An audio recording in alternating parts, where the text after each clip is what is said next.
Assalamualaikum warahmatullahi. Mana mic?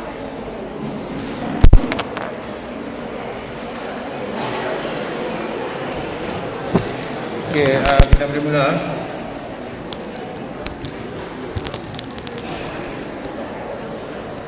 Macam-macam setup kena buat. Okey, kita ulang sekali lagi. Semua diharap bersedia. Satu eksperimen telah dijalankan untuk membina siri elektrokimia beberapa logam.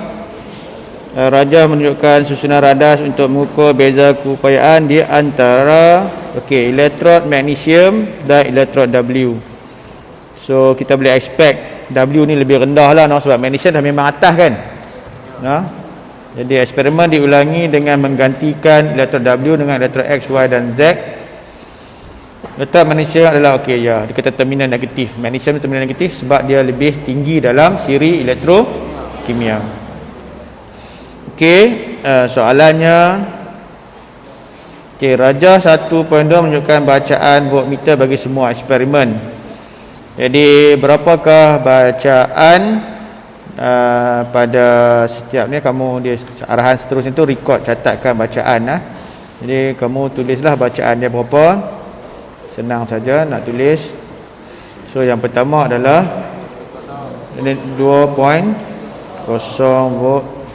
Besar sikit tulisan ni. 2.0 volt. Okey, dia tak letak unit, kamu kena letak lah. Siapa tak letak unit salah. Bukan salah, tak dapat 3 markah. Okey, kemudian ini 0.6 volt.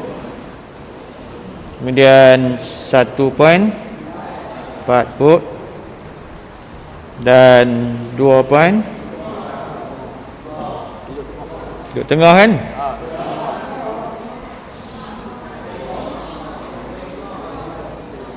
.5 volt. Bina satu jadual untuk merekod bacaan voltmeter untuk pasangan logam yang berlainan. Okey. Jadi kita sampai pukul berapa kelas? 12 Okey, saya tak mau habis masa banyak sangat.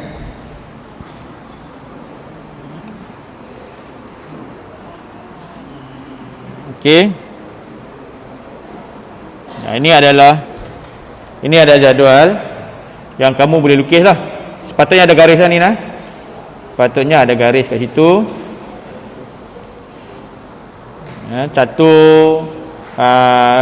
Pada tajuknya yang pertama, kolom pertama tu kita tulis pasangan logam. Kolom yang kedua kita tulis voltan dengan unit /V besar. Okey. Boleh saya harap kamu dah tanda. Okay, next. Nyatakan hipotesis untuk eksperimen ini. Okey, hipotesis, antara syarat hipotesis adalah dia mesti letak pemboleh ubah dimanipulasi di hadapan ayat. So pastikan kamu letak pasangan logam di hadapan ayat kan.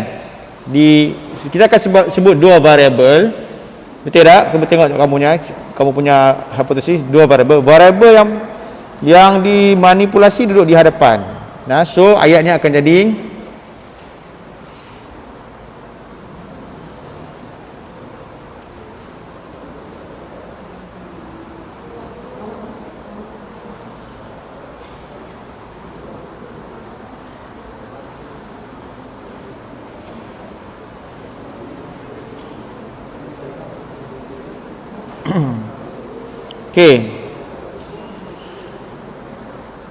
Okey, kita tengok saya stop pause. Saya nak tengok tujuan eksperimen. Okey, nampak tujuan eksperimen tu untuk to construct an electrochemical series of metal, iaitu untuk membina siri elektrokimia beberapa logam. So hipotesis kita sepatutnya boleh menjawab tujuan eksperimen ataupun penyataan masalah, sebab tujuan dengan penyataan masalah lebih kurangnya. Jadi betul lah kita nak check tu supaya kita tahu dengan hipotesis kita tu, kita boleh buat kita punya siri elektrokimia. Semakin jauh jarak antara dua logam dalam siri elektrokimia, semakin tinggi bacaan voltan. Okey. Ataupun bacaan voltan ni boleh gantikan dengan semakin tinggi nilai beza upaya. Okey, boleh? Ada siapa nak tanya apa-apa yang dia buat ke? Ni 3 markah, macam mana orang boleh dapat 2 markah ataupun 1 markah? Contohnya lah, kita ada banyak kan calon SPM, mesti macam-macam jenis jawapan. Mungkin ada yang tulis semakin jauh jarak semakin tinggi nilai upaya, nilai voltan. Simple je, simplistic. Semakin jauh jarak semakin tinggi. Tu dapat, itu ada idea lah, ada idea dapat 1 markah aja. Okey. Kemudian pemboleh ubah dimanipulasi adalah pasangan, bukan logam tau, pasangan logam tu. Pasangan logam. Pemboleh ubah bergerak balas adalah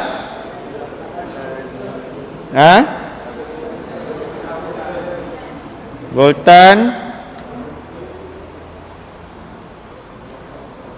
Pemboleh ubah dimalarkan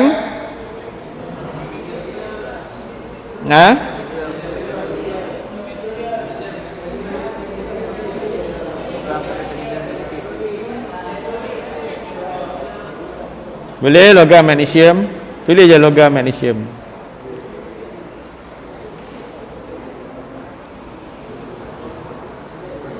Okey, yang lain-lainnya adalah contoh elektrolit tulis apa luar tu lah logam magnesium ataupun elektrolit ataupun elektrod.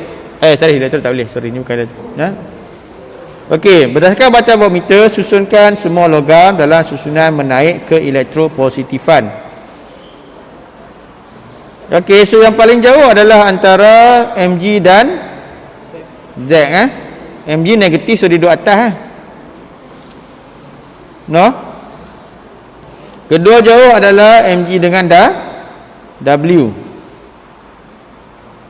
Ketiga Mg dan Y. Dan paling dekat Mg dan X. Sangat mudah lah. Jadi susunan menaik ke elektropositifan, maksudnya semakin elektropositif kan? Susunan menaik ke elektropositifan. Yang semakin elektropositif ni turun bawah kan naik atas? Naik atas. Apa maksud semakin elektropositif? Semakin mudah menjadi ion positif. Jadi semakin mudah mengeluarkan elektron lah. Jadi kita tulis Zn, W, Y, X dan Mg.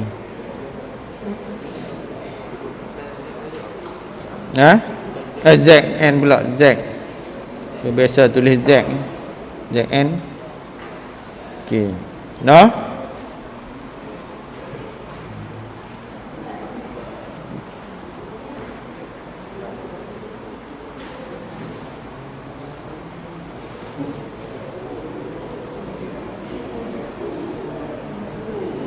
Okey.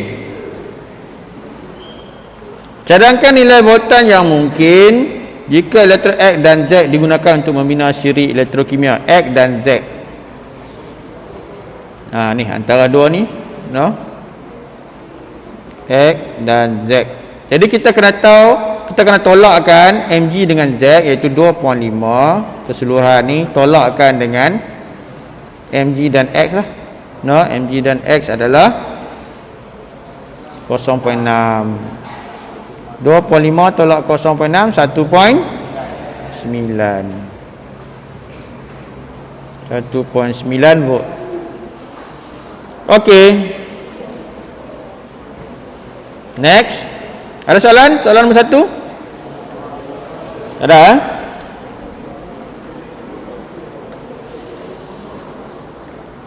Alright, so Rajah 2 menunjukkan 2 eksperimen untuk mengkaji haba peneutralan antara larutan natrium hidroksida dan asid hidroklorik. Alright. So eksperimen yang pertama itu kita ada tindak balas antara larutan natrium hidroksida dan asid hidroklorik. Tindak balas yang kedua, kita ada tindak balas antara asid hidroklorik dan amonia. Okey, so ada perbezaan dari segi jenis alkali. Alright. Apakah inferen berdasarkan pemerhatian? Macam mana kita nak tulis satu inferen yang boleh pakai untuk dua-dua ni?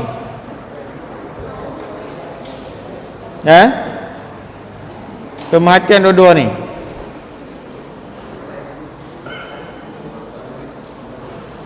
Okey, jadi kedua-dua eksperimen tindak balas itu membebaskan haba.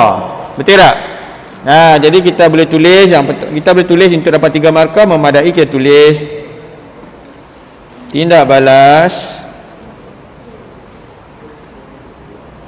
eksperimen 1 dan 2 ialah tindak balas eksotermik. Okey.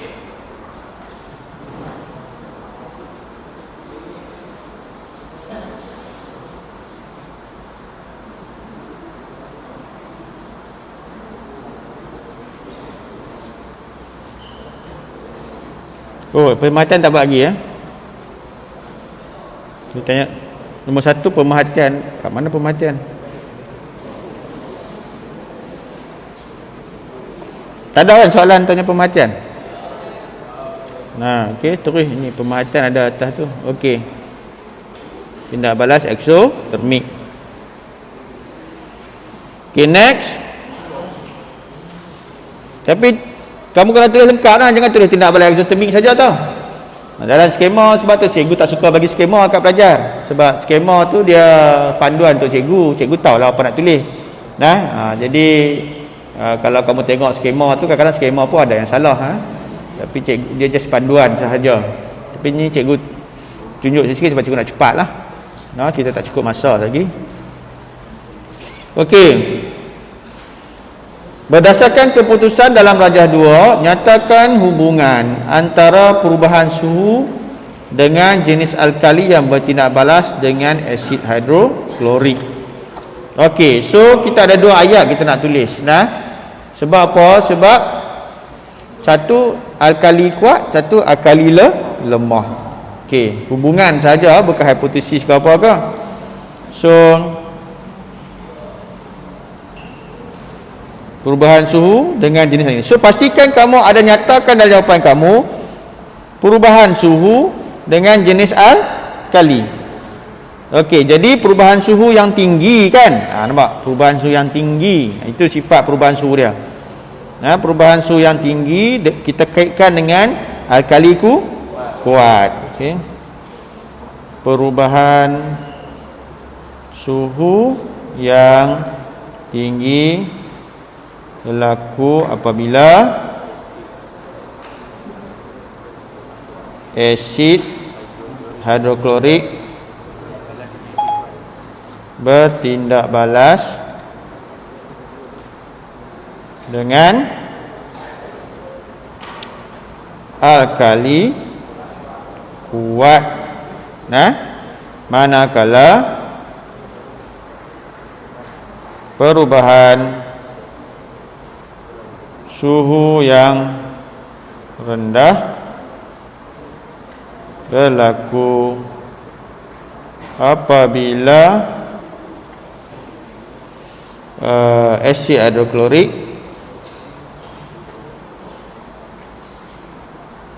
bertindak balas dengan alkali lemah. Okey. Kalau kamu tulis semakin kuat, semakin kuat jenis alkali bertindak balas dengan asid hidroklorik, semakin tinggi perubahan suhu pun boleh. Pun boleh. Okey?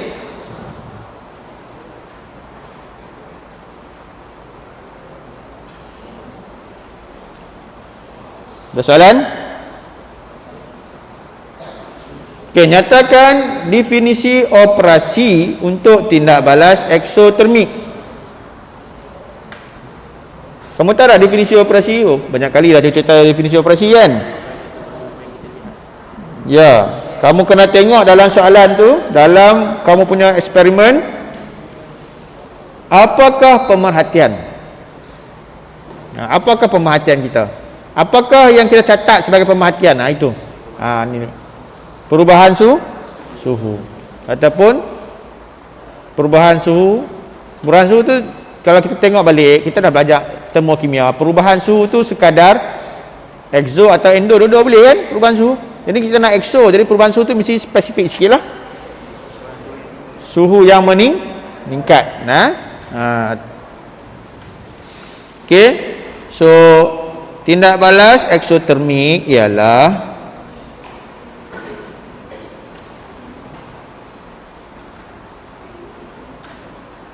suhu yang meningkat, suhu larutan lah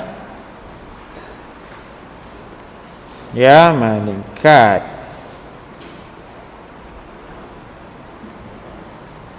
apabila larutan asid hidroklorik dimasukkan ke dalam suatu alkali lah. Suatu alkali sebab ada dua jenis alkali kan, amonia dan natrium hidroksida.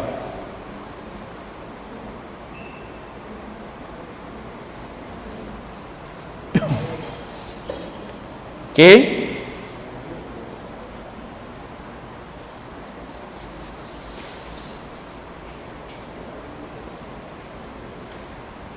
Kemudian ada siapa tanya? Ada siapa dia buat definisi operasi dia nak tanya? Ada siapa jawab bacaan termometer meningkat? Ada tak? Okey, boleh terima? Sama aja. Bacaan termometer yang meningkat apabila larutan asid hidroklorik dimasukkan ke dalam satu alkali.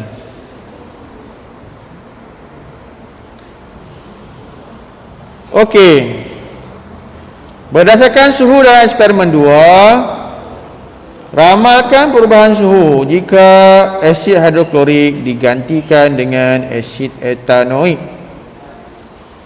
So suhu tu eksperimen 2, kita guna amonia, kemudian dengan asid hidroklorik.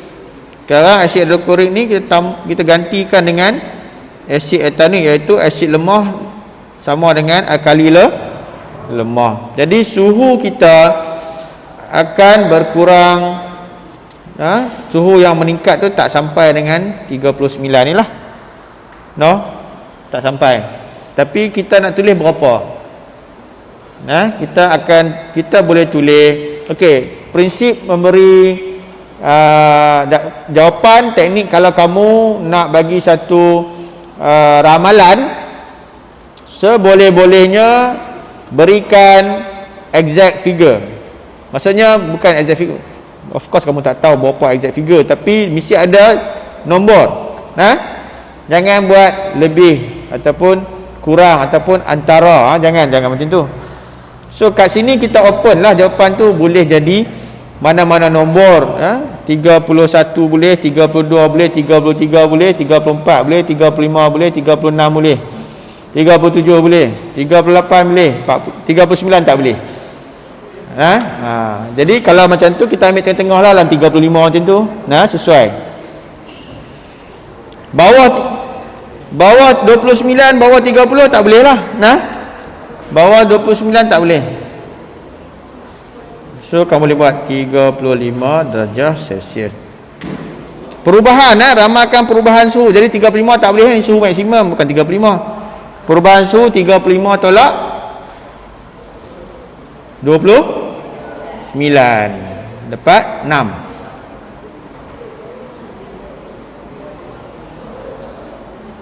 Boleh? Next.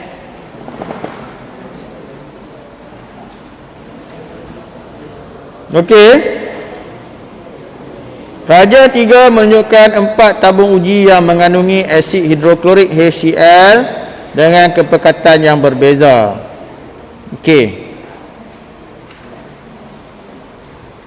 Jadi menggunakan asid dalam Raja 3, rancang satu eksperimen makmal untuk menyiasat hubungan antara nilai pH dengan kemolaran asid.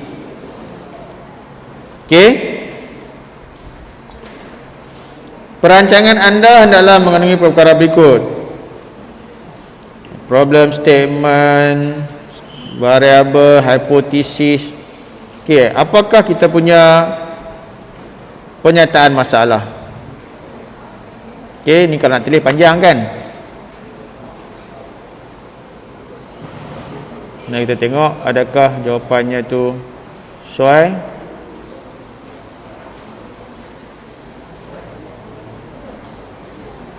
Siapa 0.1 hingga 0.9.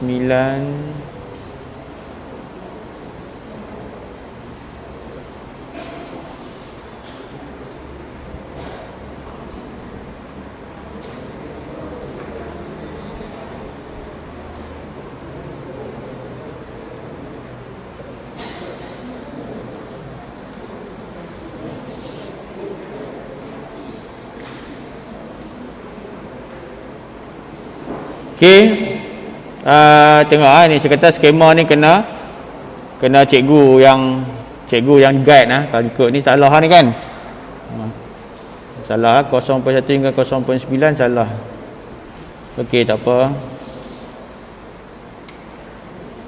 Okey, problem statement. Okey, boleh terima dah ni. Bahasa Melayu tak ada.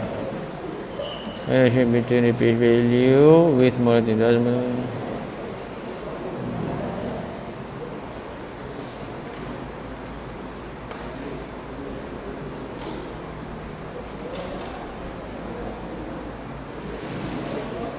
okey.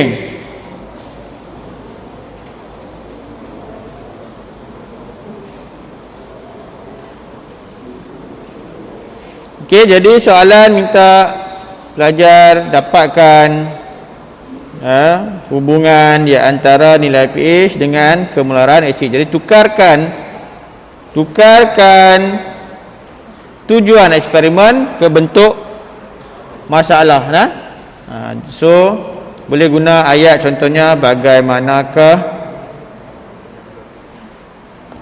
ataupun apakah hubungan antara nilai pH dengan kemolaran asid. Okey. Tanda soal. Okey, macam ni kan tak dapat 3 markah tau. Sebab apa tak dapat 3 markah? Okey, keyword dalam kertas 3 untuk merancang eksperimen, ayat mesti spesifik kepada kita punya eksperimen. Jadi eksperimen kita semuanya menggunakan asid hidroklorik. So apa hubungan antara nilai pH dengan kemolaran asid hidroklorik?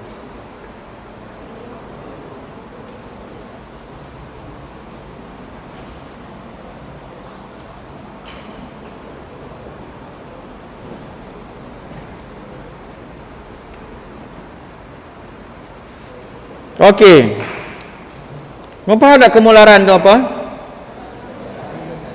Kemolaran adalah sejenis unit kepekatan dengan unit mol per desimeter padu. Sebab kepekatan ni boleh jadi gram per desimeter padu, gram per liter, macam-macam kepekatan kita boleh buat. Tak guna gram, guna miligram pun boleh. Itu kepekatan secara umum. Tapi bila sebut kemolaran tak boleh pakai gram lah, kena pakai mol per desimeter padu. Apakah pemboleh ubah? Pemboleh ubah satu pergerak balas adalah apa? Nilai pH. Pemboleh ubah dimanipulasi kemolaran asid hidroklorik. Yang ketiga yang ditetapkan adalah jenis ataupun tulis terus asid hidroklorik. Faham? Kalau guna asid lain tak dapat pH yang sama. Kepekatan contohnya kita guna asid etanoik, mungkin tak dapat sama sebab asid lemah. Kemudian boleh tak tulis isi padu. Walaupun kamu mungkin akan guna isi padu yang sama untuk setiap tabung uji kan, tetapi kita boleh expect kalau kita berbeza pun dia punya pH tak berubah kan. So sebenarnya isi padu tu memang tak gaduh tetapkan pun. Faham tak? Isi padu tak payah ditetapkan. Kamu tetap tak tetap, dia tetap. Nah, pH tak akan berubah. Dia bukan something yang kita has to worry. Okey, sebab tapi jenis asid kita kena risau. Kita akan tetapkan jenis asid. Okey. Okey, hipotesis. Jadi kita kena letak depan manipulasi lah. Okey, so semakin tinggi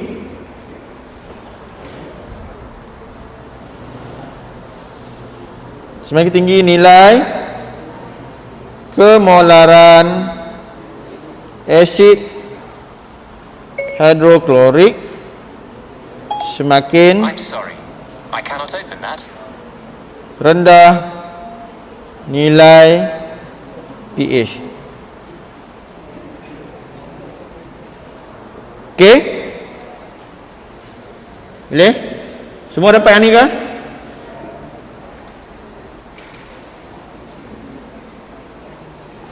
Okey.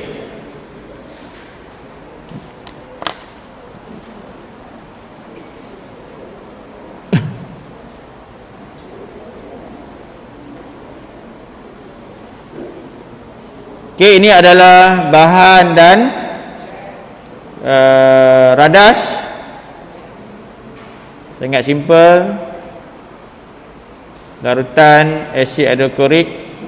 Kena tulis ke berbeza-beza kepekatan? Kena tulis lah, no? Kena tulis larutan asid hidroklorik dengan berbeza-beza kepekatan. Ini okey. Kemudian apparatus.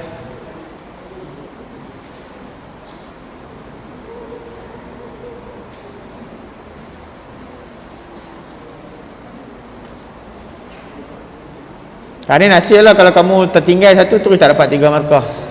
No, kok adalah siapa-siapa yang tertinggal test tube. No, padahal test tube tu dah sangat jelas lah, kat atas gambar tu ada test tube. Dan alat untuk mengukur pH. No. Kertas litmus boleh tak? Tak boleh. Kamu tak tahu nilai pH dengan kertas litmus. Nah, universal indicator dan pH paper boleh. Sebab dia warna berbeza untuk pH berbeza. Okey. Dan dia punya langkah ada 4 saja. Okey. Bahasa Melayunya nombor 1, tuang 0.0001 mol per desimeter padu hidroklorik asid ke dalam tabung uji. Tuang. Mesti ada kata kerja nah. Mesti ada kata kerja. Kemudian nombor 2 tu celupkan, bahasa Melayu celupkan pH meter ke dalam larutan asid.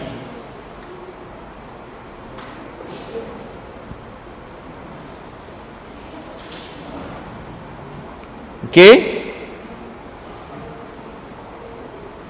Kalau yang ni tak payahlah ya, yang sembol ni tak payahlah. Kalau kamu dah pakai ayat celupkan guna pH meter nah. Kalau kita guna penunjuk universal, larutannya, jenis larutan kita masukkan, dia tukar warna. Warna tu kita banding dengan dia punya skala yang dia bagi. Kemudian nombor 3 record lah bacaan, sangat mudah. Dan keempat ulang. Ulang langkah 1 hingga 3 dengan kepekatan asid yang berbeza.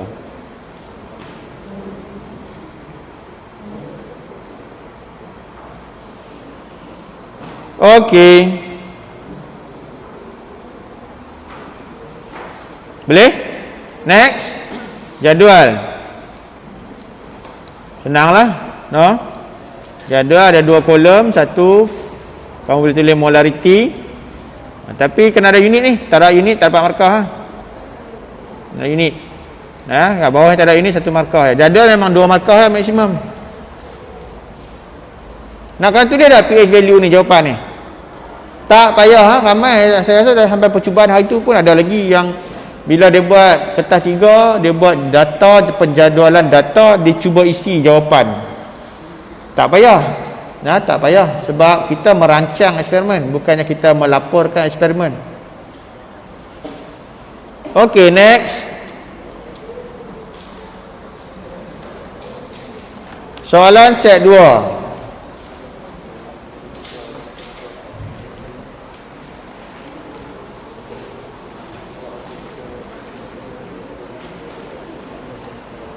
Raja menunjukkan suatu eksperimen untuk menentukan kesan suhu terhadap kadar tindak balas.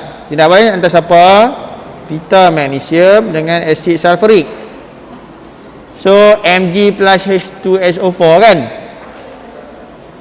Okay, M ni V, ni M. So dah dapat MV per 1000, dapat bilangan mol lah. Kelangkung digoncang dan masa untuk melarut sepenuhnya dicatatkan. Oh, macam tu dia buat. Dia bukan check gas. Dia bukan buat kadar dengan dia punya observable change, perubahan yang boleh diperhatikan tu bukan macam kita sebut jawab semalam tu isi padu gas dan terasa kan, bukan.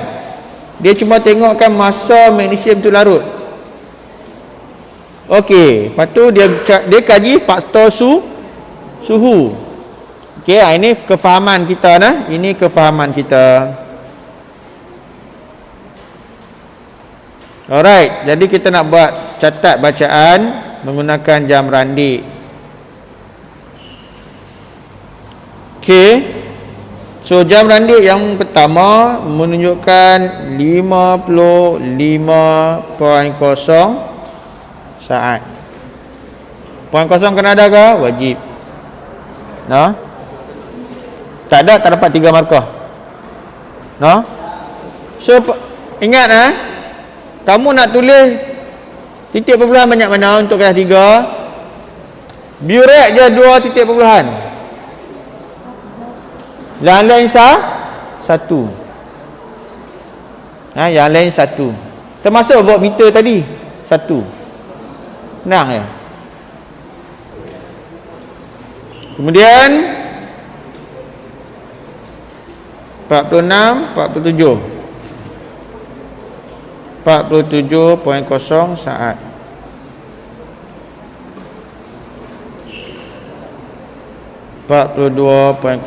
saat. 37.0 saat.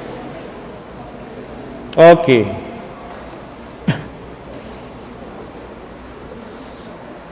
Next. Bina satu jadual.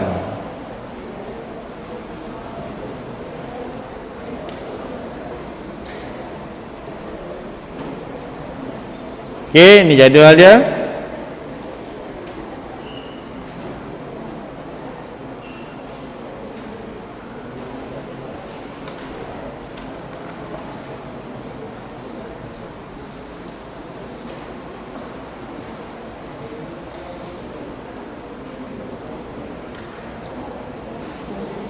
Okey, ada garis ni ada garis.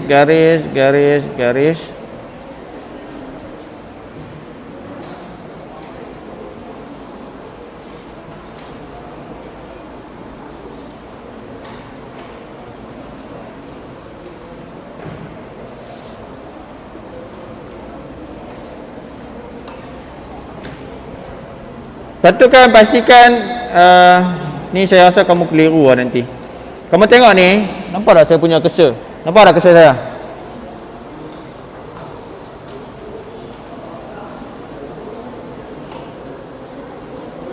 Okey, ni ada slash kan? Untuk memisahkan antara unit dan dia punya simbol nah. Ni unit dia, masa, simbol. Ni tak ada ni.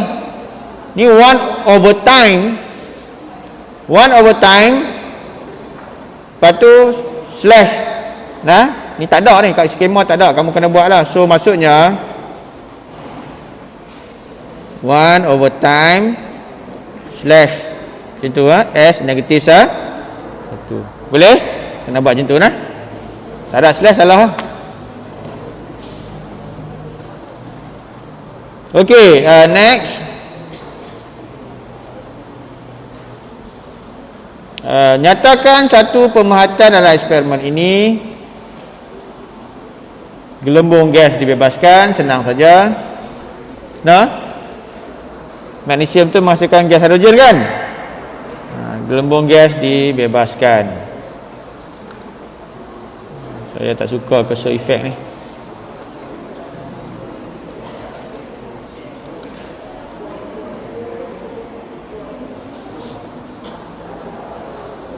Mana nak buang?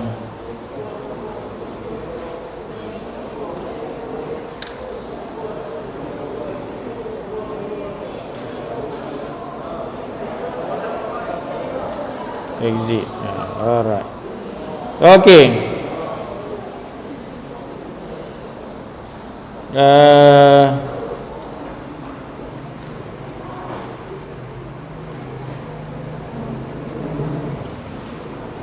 Siapa tulis nama gas salah nah. Kita pemerhatian kita tak boleh tulis. Tak boleh tulis nama gas tu. Nah. Okey, dia punya inference gas hidrogen terhasil Nah, magnesium bertindak balas dengan asid sulfurik menghasilkan gas hidrogen. Magnesium bertindak balas dengan asid sulfurik menghasilkan gas hidrogen.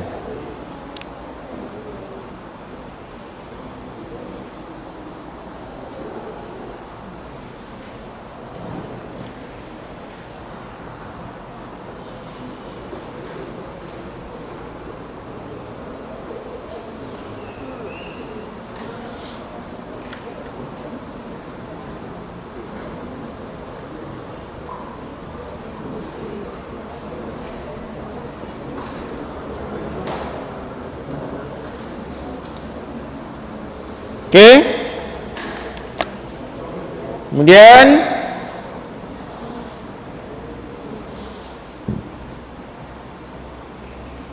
apakah pemboleh ubah dimanipulasi?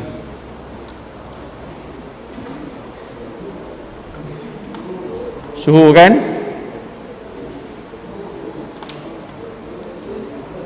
Suhu.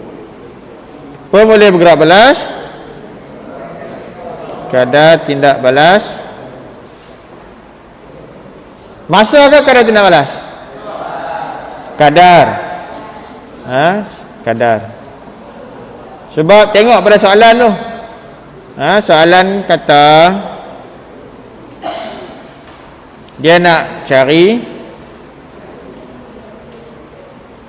kesan suhu terhadap kadar. Dia sendiri sebut terhadap kadar.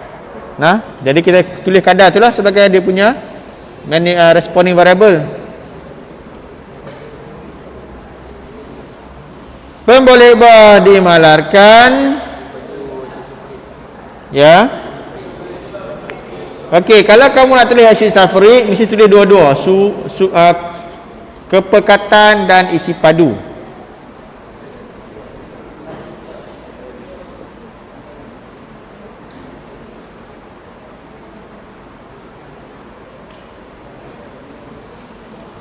Okey, kepekatan dan isi padu asid sulfurik.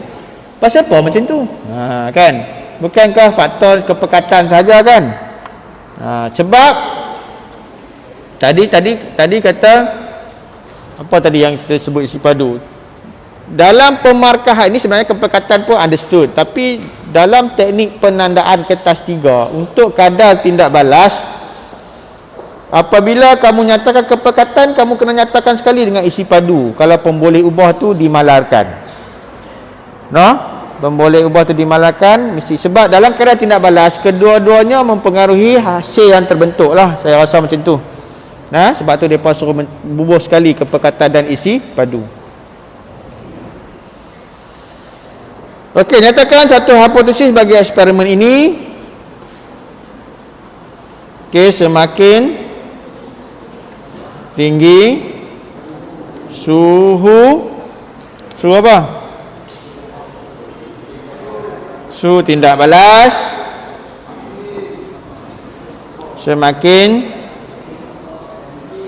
tinggi kadar tindak balas antara asid apa? Asid sulfurik dan logam magnesium.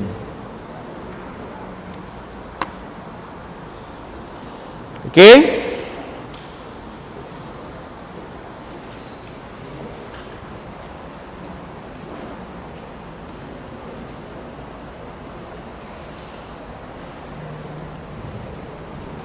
Seterusnya, dah semua?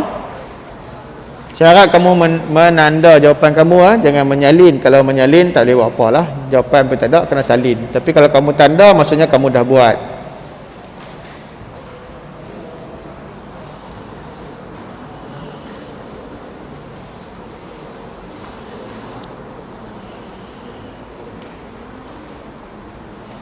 Okey, siapa yang belum buat definisi operasi? Cepat, tulis.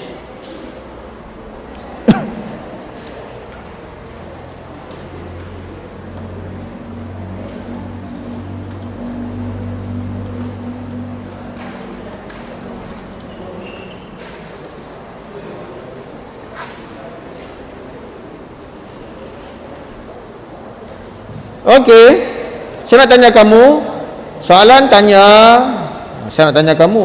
tanya. Okey, soalannya adalah nyatakan definisi secara operasi bagi kadar tindak balas dalam eksperimen ini. Okey, apakah yang kita perhatikan dalam eksperimen ni? Yang kita catat?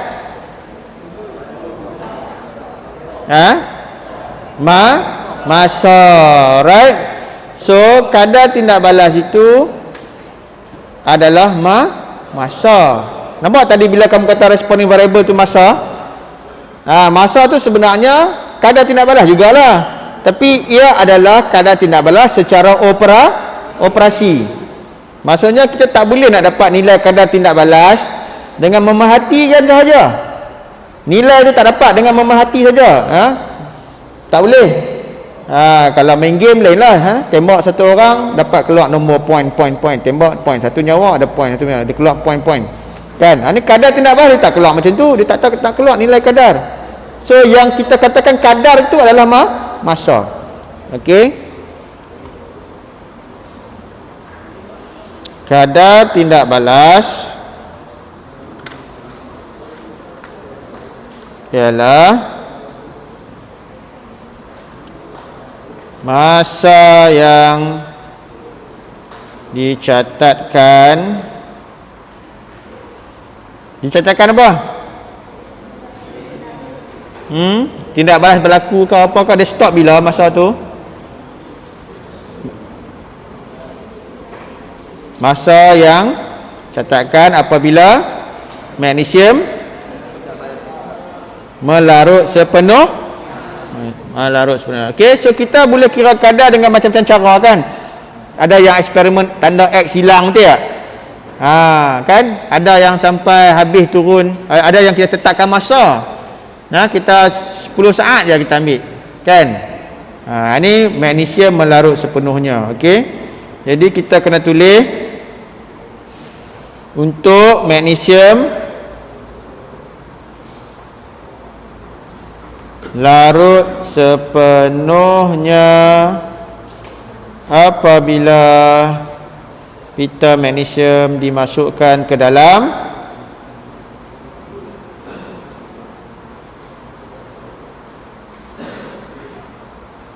asid sulfurik ke hidroklorik? Asid sulfurik. Sulfurik asid sulfurik yang berbeza suhu. Pakcik ni bilalah saya buka dia. Okey. Pasal apa cikgu tulis yang berbeza suhu dimasukkan asid? Sebab cikgu cuba menulis selengkapnya, selengkap dan sedetail yang mungkin. Sebab kita tahu kita option markah kita 3, 2, 1. Kita takut kalau kita tulis tak detail, maka kita tak dapat 3 markah. Jadi tapi jangan pula kamu katalah kat mana had kan. Jangan pula kamu tulis, sebab kamu pun belajar bahawa definisi operasi itu what you do and what you observe kan. What you observe tu tak apalah, masa dicatatkan. What you do tu habis prosedur assignment keluar 1 sampai 10. Bukan macam tu lah. Orang pandai-pandai ejah satu Okey, nyatakan hubungan antara suhu asid sulfurik dengan kadar tindak balas. Semakin tinggi suhu asid sulfurik, semakin tinggi kadar tindak balas antara asid sulfurik dan pita magnesium. Tengok saya tulis lengkap.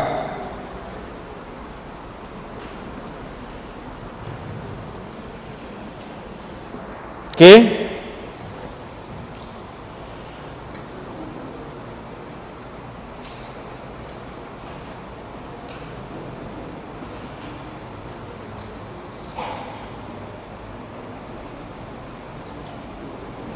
Next.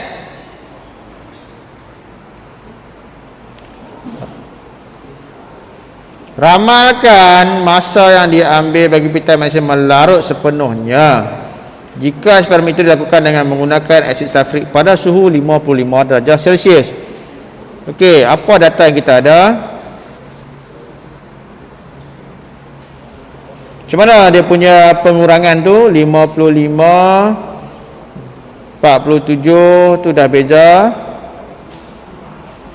8. 8 3 8 47 jadi 42, beza berapa?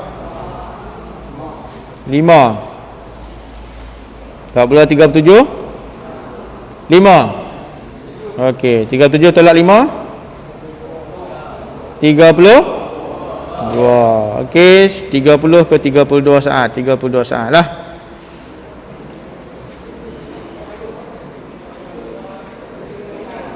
Ya.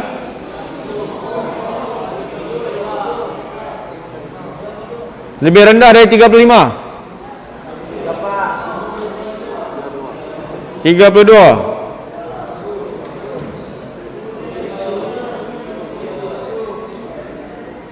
Eh, 32 saat.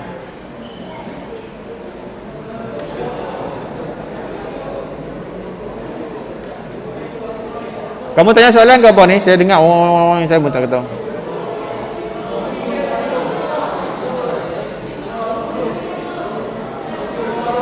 Ha? Tolak 10. 27. Pasal apa 27? Ha?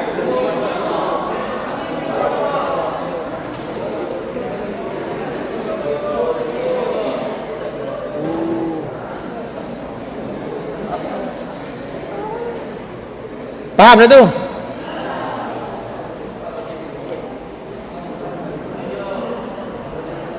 Kalau nombor lain boleh tak?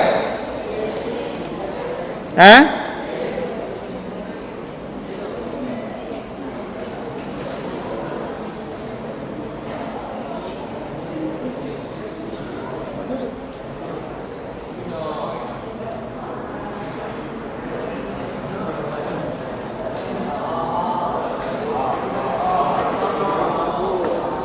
Okey.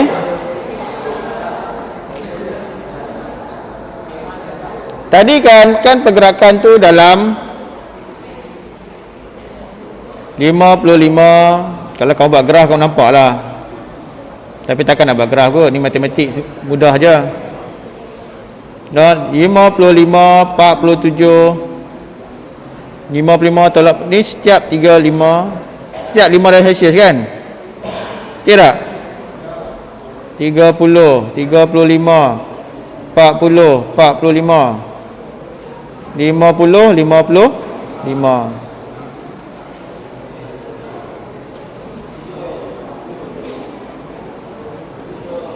Okey, so kamu tolak 10 lah sebab sini 32. Tolak 5 lagi 20 tu 7 kan? Sini tadi 37. 42, 47, 55. Okey, so kita boleh terima jawapan sepatutnya 27 boleh lah. No? Kalau ikutkan ni.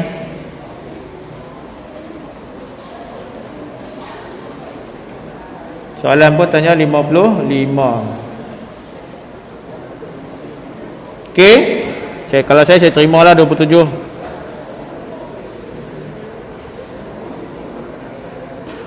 27.0 lah. Sehingga 32 ni boleh terima. Tapi kamu kena tak satu nombor saja. Nah, jangan buat julat tau. Tak satu nombor di antara 27 hingga 32. Okey?